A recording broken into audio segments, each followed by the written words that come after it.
welcome back to the Relai Bitcoin podcast. Today I have a very, very special guest here with me, even in Switzerland, Paolo Ardoino. How are you? Hey, Julian, I'm great. Thank you very much for having me. Very excited. Yeah, super excited. I mean, it's absolutely crazy what is going on with you guys lately. I don't know many people that have so much energy like you. You've really been, a very driving force in the whole Bitcoin and stablecoin space in the last probably decade. When did you get into Bitcoin and crypto? Personally, 2013, then joined Bitfinex in 2014, and Tether right after that. Yeah. So and like you haven't lost steam. If anything, you have like gained steam and really like put a lot of Yeah. power into different directions. It's crazy. But then I have also learned at the last Plan B forum that you actually grew up in a very small town, like I did. Not in Switzerland, but in Italy. So tell me a little bit about how you grew up. Yeah, I mean, I grew up in this small town called Cisano sul Neva. It's a very tiny town on the Liguria Riviera, 100 kilometers from the French border. And I think I was very lucky because I was not a very social guy, and I was when I was 8, 9 years old, I was lucky enough that my father brought home the first personal computer. I was already playing with the other things that the Atari, the Commodore, but the game changer for me was the computer, and I could since was so small as a town, and my parents were working half of the day in day-to-day jobs. My father was working at Enel, that was the um, electricity company in Italy, and my mother was like a teacher for in the kindergarten. Then both after work they were working at the farms, helping my grandfathers that had a small farm producing olive oil, was still the best olive oil in the world for me, and tomatoes and sage and rosemary. And so I was spending either time with them in the farm, or basically then when I had the computer, I started, I couldn't go and meet any of my friends because my parents could not bring me around, and so I started just playing with the computer and coding and building things. I was always bad at art, and but I was good in math, and so for me, coding was a way to be artistic and show to the world what I have in my brain and my mind, rather than paint it on a canvas. I could just code it and show it in that way. But there wasn't much that you could do with a computer back then, right? Both because computers weren't really like developed a lot back then, and like the internet wasn't really picking off, but also because no one else that you knew probably had a computer, right? I mean, in this village, I remember when I also growing up in a small village, my mom had a computer, and then my best friend had a computer. We sent around emails. That was pretty much it. We couldn't even send pictures. That took way too long, And you were probably even earlier. So what did you do? What were your first steps with the computer? Well, I was connecting very, very slow internet. And the problem is that, I was already back then, when you were connecting to internet, you could, no one could use the phone at home, right? So, because Exactly. if, so very different times. But I was on the bulletin boards first, if I'm trying to get information, because I really, I wanted to learn coding. Tried basic, and then C. I'm still till today, C is my preferred programming language. Oh wow. I don't even like C++. To me, is like is almost for savages. Wow. C is the perfection of a programming language. And probably I'm becoming older. That's it. That's why. But the so in order to get the information, to trying to understand how to do it, and how to code, and because I had only one book, right? My father bought one book that costed for him 60,000 liras. That was a lot of money back then and especially for we were not definitely a wealthy family, and so yeah, I needed to learn more, and I needed to interact with people. So I was going on the BBS system, And then eventually went on IRC. I spent a ton of time on IRC, chatting with I was in hacking communities. I was writing also some for some e-zines that were like the online magazines for the underground hacking community. I did it, of course, for in Italian. And I participated to hack meetings over time and all that were like, there was the ACIT, that was the Italian hack meeting from the year 2000, then 2002, 2004, 2006, I think, then I stopped. But I was like eager. I was reading Frack, that is one of the most popular e-zines, hacking e-zines. Yeah, I mean, I was trying to find people online. And definitely there were not many Italians back then, especially in the 95, 96, not many Italians, so it was mostly international. I was barely speaking English. I was trying to make myself understood. Um, Wow. but yeah, it was an interesting, different times for sure. And it was all learning by doing. So you never had a formal education on like computer science or informatics or anything like that, coding. No, then I went to the computer science university, but I, was like very, very easy after that, because I went when I was 18 years old in 2003. Then I went to the computer science university, and I basically, actually, I spent zero time in lessons, and I was just giving exams, and I spent my time in this lab. There was the Linux lab at the university, where basically we would build clusters of computing clusters in Linux based in this laboratory. So I was really, I started using Linux, I think was, I don't know, 95, 96. So it was early on. So I was very, very passionate. And so when I went to the university, I immediately found the lab, and I recruited myself in the lab, and just getting out to just do the exams and then going back to the lab. Because being at the university back then also meant having good access to computers, like strong computers, Yeah. and the internet, basically, right? So that's why people went to the universities, not even to learn stuff, because Yes. to get the access. Yeah. Yeah. I remember so we had at the university, there is the laboratory that I was part of. There was called GNU at DZ. So GNU as like, GNU is not Unix, the basically base tools built by Richard Stallman and the GNU Foundation for Linux. Well, was GNU at DZ was this Linux laboratory, and was part of the parallel computing laboratory at the University of Genoa. And so we had a cluster of computers that we could sneak in and use from time to time, and was very exciting because it was super expensive. It was like incredibly expensive, Yeah. especially for a small university. And so we were that was our toy, and we could play with stuff. Was very, very exciting. I really remember my time in the university with the passion and enthusiasm. That's how it should be, right? And Yeah. so you always had this fascination for software development, code, etc., programming. But what about finance? Like, were you already interested in finance back then, or did that come like? Of course, now you could be referred to as a fintech entrepreneur, Yeah. right? It's even more probably about money than technology, or like both. But so when did you get interested in finance as well? I didn't know much about finance. So after university, I remained at university for 2 years to be a researcher.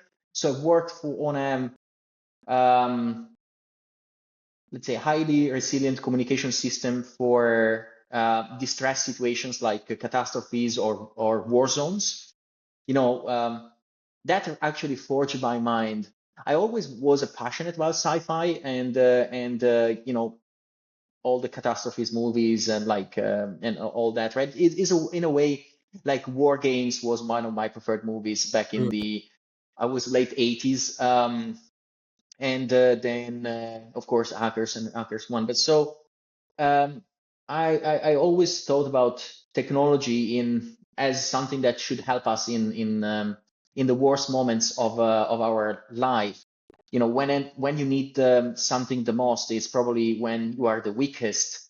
And so I always thought about technology as something that should help us rather than put us in a cage. And what I discovered, what I started thinking back then was that technology that we built and humanity built is only built for the best case scenario and never built for the worst case scenario, while we should build for the worst case scenario. And so this system, this highly resilient system for communications helped me to design the next phase of my life.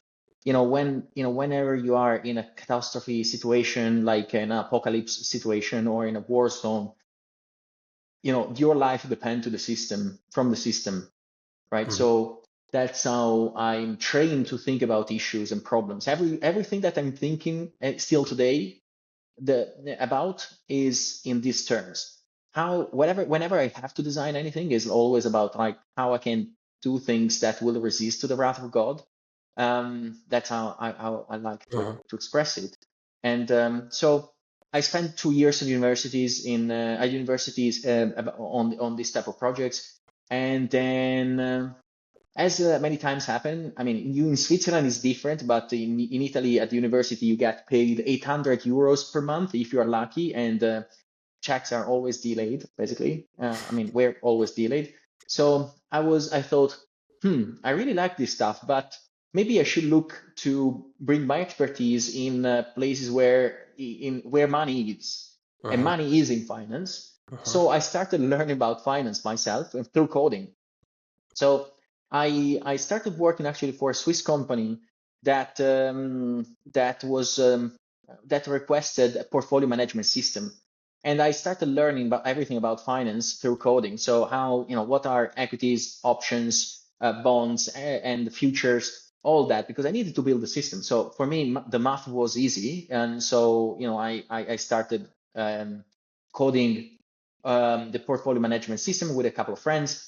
And then after doing it and releasing the successful product, I realized that I could do that at scale. So I moved to London and built a company around this idea of having like a scalable cloud-based portfolio management system, very simple to use, very lightweight.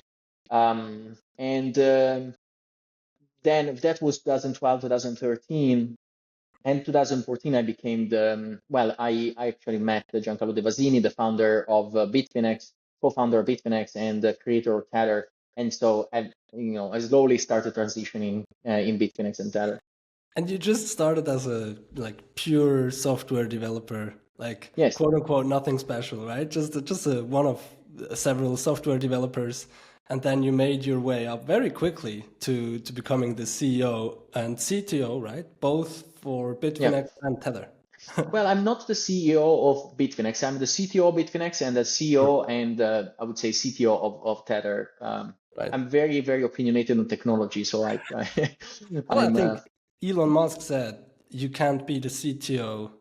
You can't do a good job as a CTO if you're not the CEO, or something like that. Like he said, like Elon Musk basically says, you need the tech visionary needs to be the CEO, otherwise the company doesn't work. Which I find really really interesting. I'm not, for example, I'm not the tech guy in our company, but I'm the CEO, so I hope it still works out well. But I can completely understand that if you're opinionated, you need to be the CEO, and even if you're the tech guy, and it worked out very well. Like how is this development going on within a very few years or even months from just being a software dev to becoming? No, it took few years. So first, I joined Bitfinex end of 2014. Then I still had my startup. So, and I shut down my startup in end of 2015 because it was clear. So I promised only 1 hour per day to Bitfinex, and then it became like 12 hours per day after just a couple of months. And so I was thinking how the hell I can sustain my startup. Like I won't really want to work for Bitfinex, and so I decided to close my startup and focusing on Bitfinex.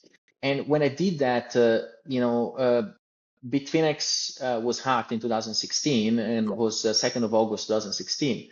And I already proved my skills in terms of tech. I was still a simple developer, but I was taking care only of the trading engine, the matching engine of the platform.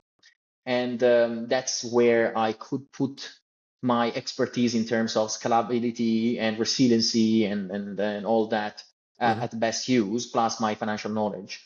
And so I focused on the trading engine, matching engine for until 2016, and also after that. But then in 2016, during the hack, I was asked to become the CTO, so I became the CTO of Bitfinex. Then in 2017, I became the CTO of Tether as well. And then in 2020, I started transitioning on more strategy and, of course, tech strategy, but in general, overall strategy for the companies. And officially, I became the CEO of Tether in 2023. So it took basically took almost 10 years, Okay. but in a certain way, those 10 years feel like one day and 100 years. It's like crazy, right? It's like on one side, it was so compressed. Tether went through, Bitfinex and Tether together went through so many different events, from the hack, all the different attacks, all the different attacks from like competitors, media, like all the different emergencies. Like every single day we were in a fight. And so it felt really ages, like centuries, and also feels like yesterday that I started. So the feeling is crazy. Yeah, because you're passionate about it, because there's always something going on. It's Yeah. like the minutes just fly. It's super crazy. Would you have ever thought at the beginning when you made this transition that Tether would actually like financially become more successful than Bitfinex, which back then was very successful already? Um, if you asked me what was the biggest number that I could think for the market cap of Tether, would have been between $100 million and 1 billion if really I wanted to try to brag about it. Yeah. But so What is it now? 142. You So post this number from time to time, right? I yeah, always enjoy it. Yeah, it's it's um it's mind-boggling. just but it's crazy because the reason why Tether became so big is not because we were great in marketing or whatever, because we didn't have a marketing team until 2022. Our marketing team now is insanely good. Like they are great. They are probably the best in the space. But the reality, the almost the sad reality of the why that number 142 billion is so high is because there is the world is going into a very difficult place now. So the more the world is in decline and is in decay, the more the USDT chart will increase, because it means that the more national currencies, the more national economies will fail, the more USDT will grow, and eventually Bitcoin will grow, right? So we are a very Bitcoin-centered company. The way we see it is that not everyone, especially 99% of the population in the world, still does not understand Bitcoin. They need education. They need to be held by hand. So Tether is investing a lot of resources in Bitcoin education. But the reality is that most of the people are not there yet. They are not ready yet. So that's why I think that now the USDT chart is growing so fast, because people need something better than their national currencies. The US dollar is not perfect at all, but it's still much better than any other alternative in the fiat world. And apart maybe for the Swiss franc, but the Swiss franc is very small.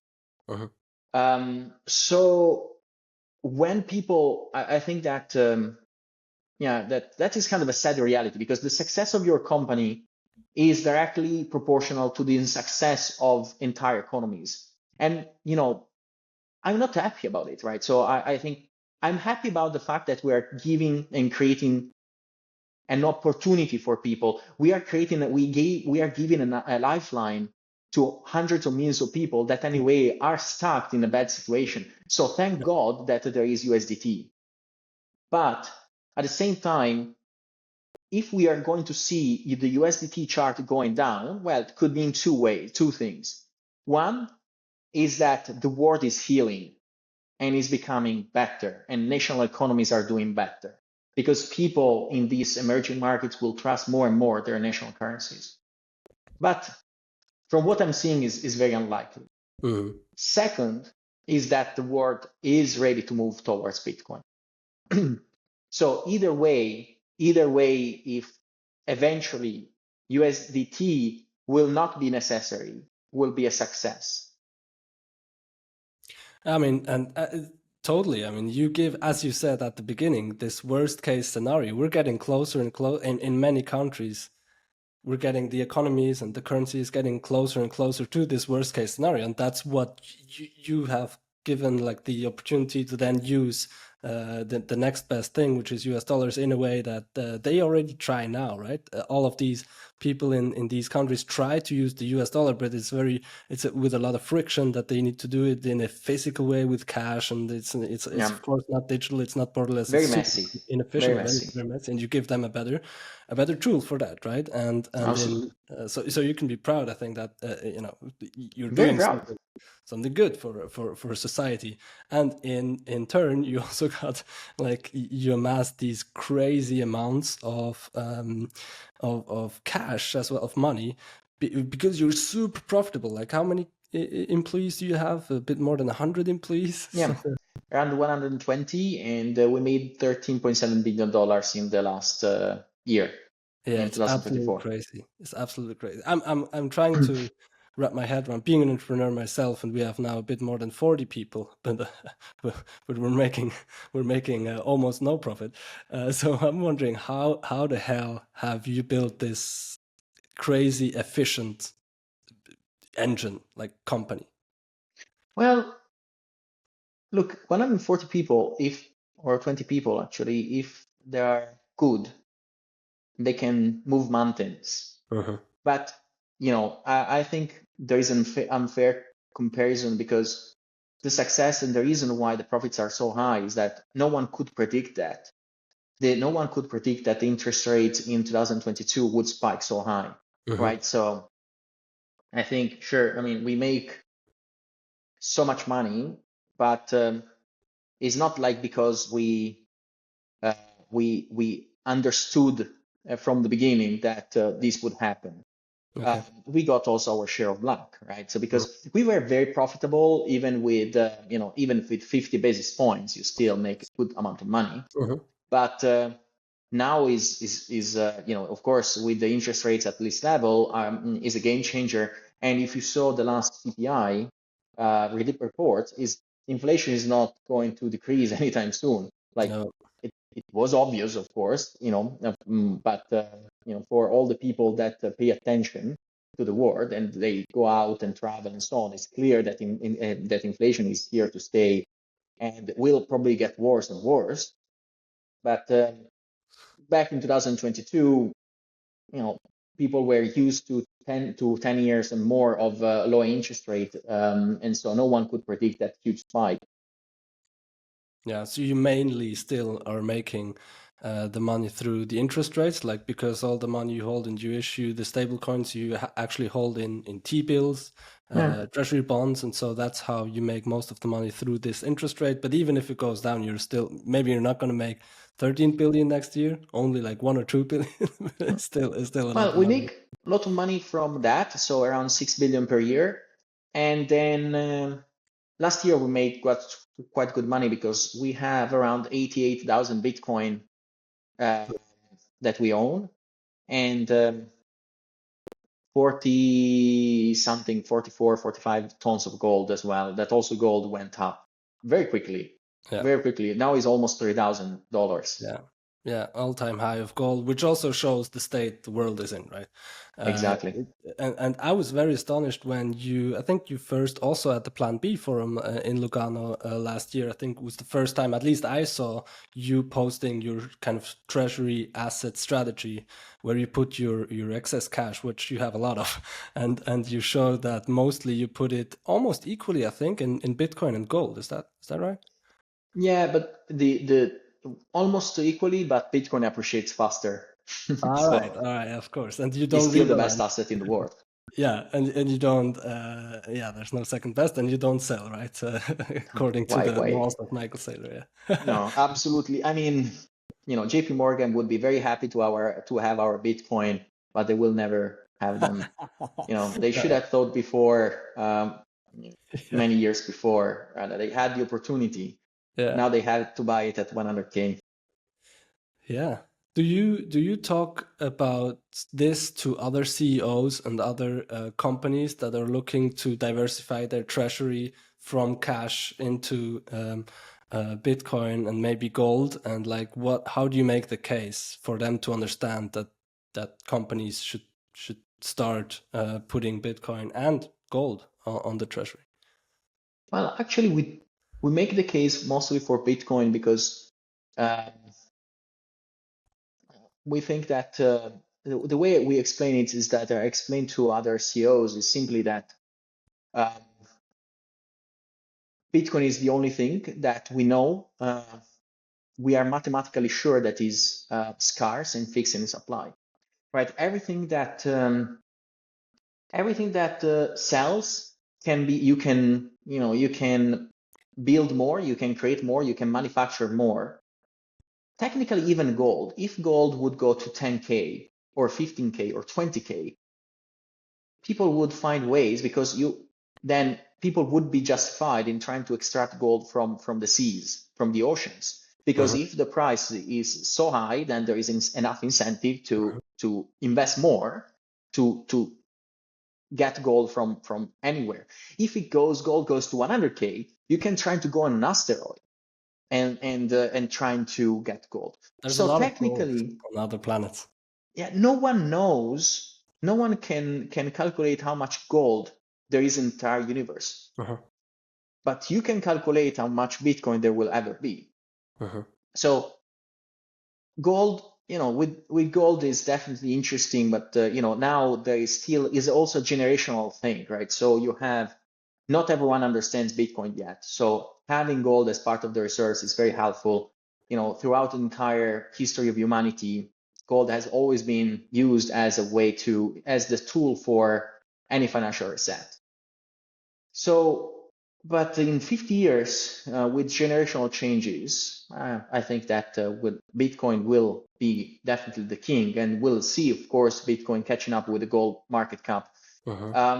And at that point, everyone knows, well, even before than 50 years from now, but everyone will understand that Bitcoin, again, is the only thing that we know for sure that is capped in number. So that's why I tell to the other CEOs, have at least time, Yeah. play with it, try to understand how it works. Because as I said before, I like to think about always the worst case scenarios before thinking about the best case scenarios. I start always with a pessimistic view in business because it really helps me, makes me very conservative.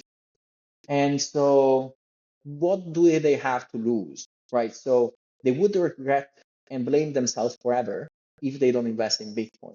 But also from the chart point of view, the financial point of view, Bitcoin has outperformed almost anything else on this earth. So they don't have anything to lose from the financial point of view. They know that they are buying the only thing that is scarce in the universe. And some of them less informed CEOs reply to me, "Oh well, but there are many other tokens, so it's technically not scarce." Well, but then it's like comparing silver and gold and platinum and then copper. Like, sure, you can have different materials, but there is only one gold.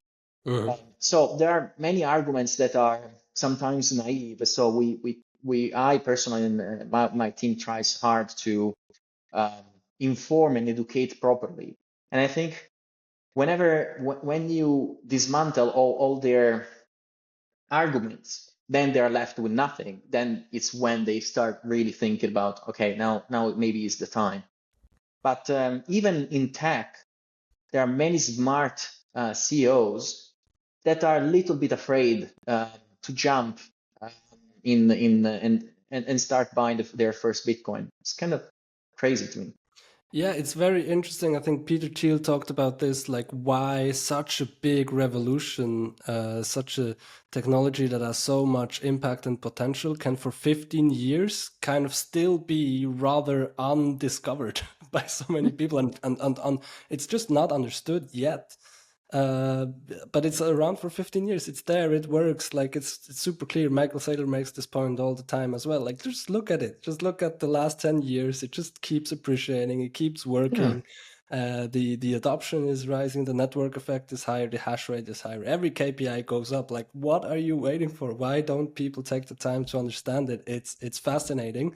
But yeah, then Peter Thiel makes this point that it's just one of these things that is kind of too far away.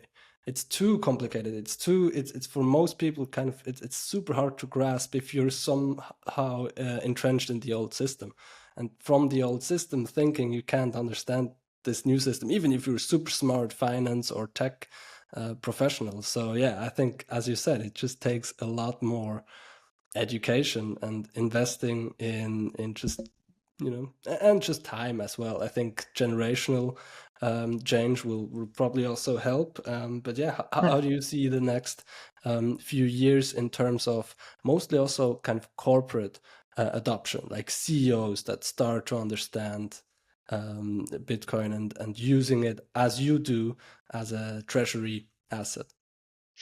Well, I think that in the next, first of all, it took a decade, if not more, in Western countries to accept credit cards and debit cards. Like even in Switzerland and Italy, it took a long time for people to move from cash to credit cards and debit cards. Yeah, So it's not like specific to Bitcoin. yeah, It's new technology change is always scary. So I don't mind. I think that we all know it will win. So it's a matter of when, not if. So when I talk to these CEOs, I think that slowly I see already some uptake compared to 2-3 years ago. Last year was very important with the ETF. uh-huh. I always try to push them to not buy the ETF and buy Bitcoin directly. That is something that I don't like. We don't want to live in a world where most of the Bitcoins are stuck into an ETF. I think is a very bad thing. Um, but I think that will be one of the biggest challenges. Even if you have the best form of money, and 95% of the people will hold them in ETF, will not make the world resilient as we hope. Yeah, And in that I disagree with Saylor. Saylor is a huge proponent of trusting the government, while myself I like the fact that Bitcoin is the check and balances for the government, because then you can opt out, you can move somewhere else, you can bring very easily that your wealth with you. So yeah, it's not that I'm not saying that you should be an anarchist or whatever. What I'm saying is like it's good, it's always good to not have to trust the government with everything, because it makes the government more accountable. If the mhm, government knows that people can opt out and can basically send the government to hell just because the government does not control their money, yeah, then makes everyone more accountable, and people can feel safer. So that's why I think, I mean, sure, from the price perspective, sure, the ETF was great, but I think that and was inevitable that the ETF would happen. Isn't it inevitable with the success of any product? Then you would get mainstream adoption, then you would get an ETF, and then the leveraged ETFs and all that, right? So fine, we needed to prepare for that. I think the bigger question is how our community will change. So we fought for mainstream adoption so much. Now we are kind of there, almost there, I would say. And now what, right? So how we are going to change ourselves, how our community will change, how the diehard Bitcoin um, um, activists are, what they are going to do now, right? mhm. And how we can still make the case for people to not hold Bitcoin through an ETF, because it's not holding Bitcoin, it's just be subject to the price speculation of Bitcoin. Yeah. He's not owning Bitcoin for sure. Yeah. So yeah, it's I don't have the answers to many of these things, but I ask myself a lot of these questions because I don't want, as I was mentioning at the beginning, since I always think about technology and how it should help us in our worst moment. What if we will not have Bitcoin when we will need it most because we'll be all entrapped Yeah. in one address? So yeah. Exactly. That's what people need to understand. And it again comes back to education and just time for people to understand these implications is that the more Bitcoin are out there in self-custody, and that's also what we are working on Relay, right? Bringing as much Bitcoin to self-custody wallets, small or big, or individual or company or whatever. But the more distributed these Bitcoin are in self-custody, the more we keep the government, etc., in checks and balances, and the more resilient the network is. Because if 95% of the network is basically, or the asset is owned by governments directly or indirectly, because Coinbase, for example, publicly traded company, can be seized very quickly. MicroStrategy as well, BlackRock ETF, all the ETFs as well, and then we're already it's already huge numbers. Just Yeah. the probably three companies I just mentioned probably have more than a million Yeah. Yeah, for Bitcoin, sure. and so yeah, that can be pretty quick. If we're talking about the worst case scenario, then the Bitcoin, this sort of Bitcoin network, if it's distributed that way, is not very resilient. It's the more self-custody people out there hold their own Bitcoin, the more it's resilient, and the less incentivized the government would also be to do such an action of trying to seize these Bitcoins. So I think this is a very important point to make and to make people understand, and they will with time, right? And if think about the risk, right? So we can be in a situation. So right now, governments need to play ball with Bitcoin, but imagine a future where 95% of the Bitcoin are entrapped in some bank or institution.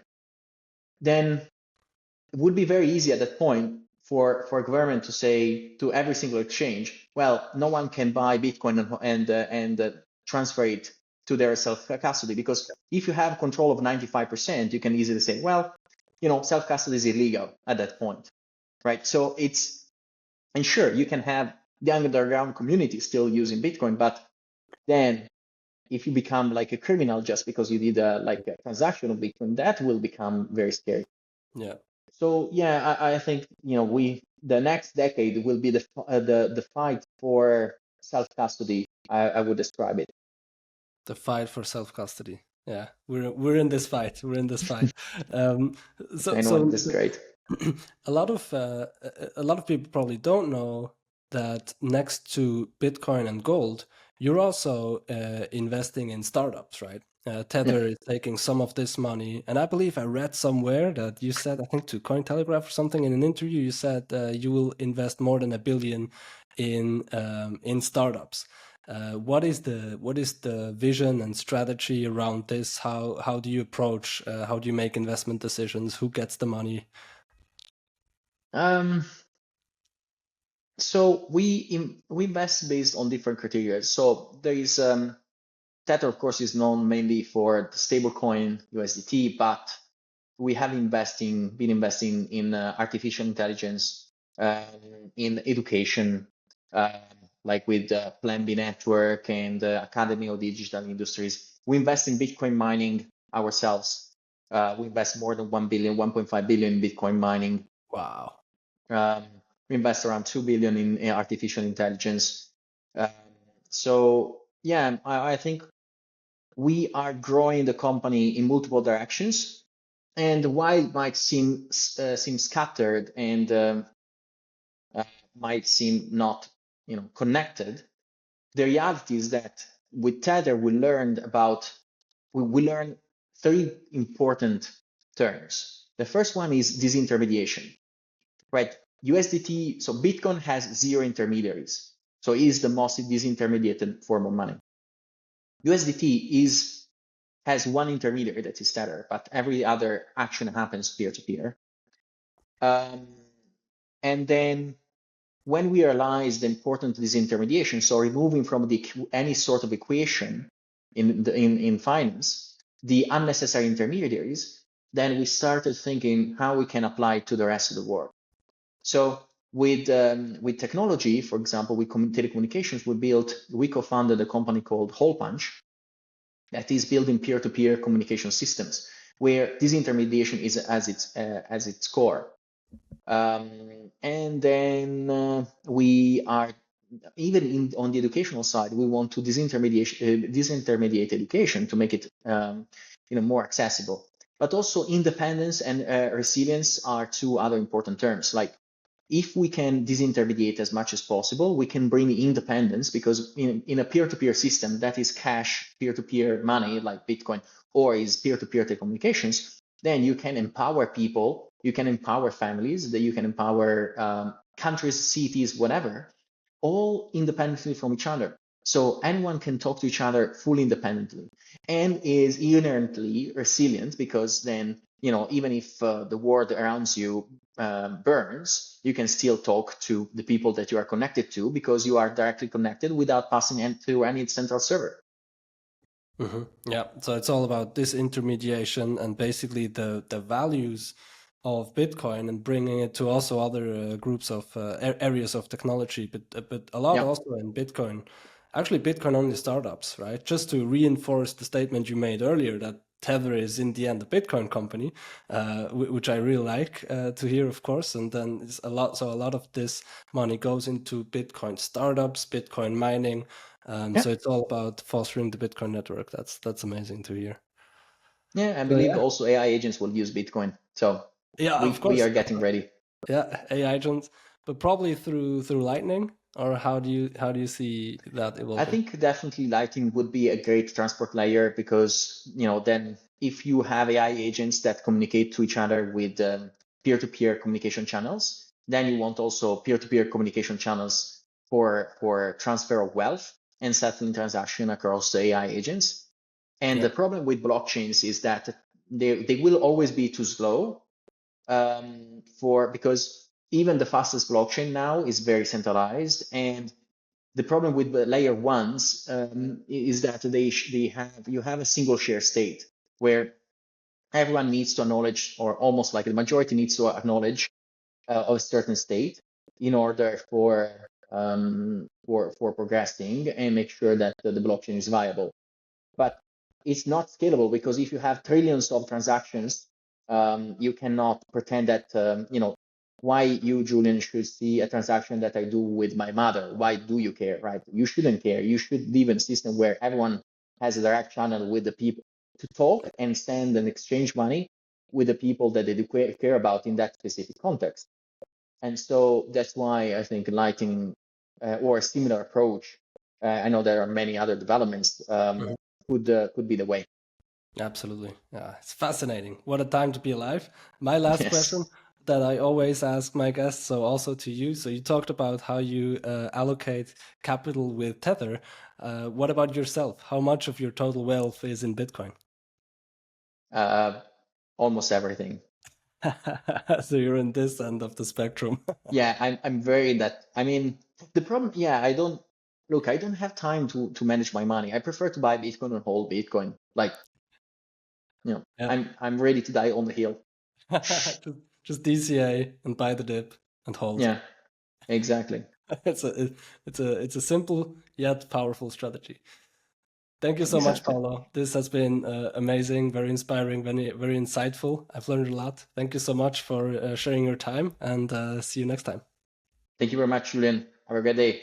You too. Bye. Hey, this is Joel again from the Relai team. First of all, thanks for listening or watching to the podcast. We really appreciate your help here. If you want to actually help us out further, you can leave us a 5-star review in the Apple Podcasting Store, in Spotify, on YouTube, or wherever you listen to podcasts, because this way we'll actually reach more people with this fantastic content. And I'll see you in the next one.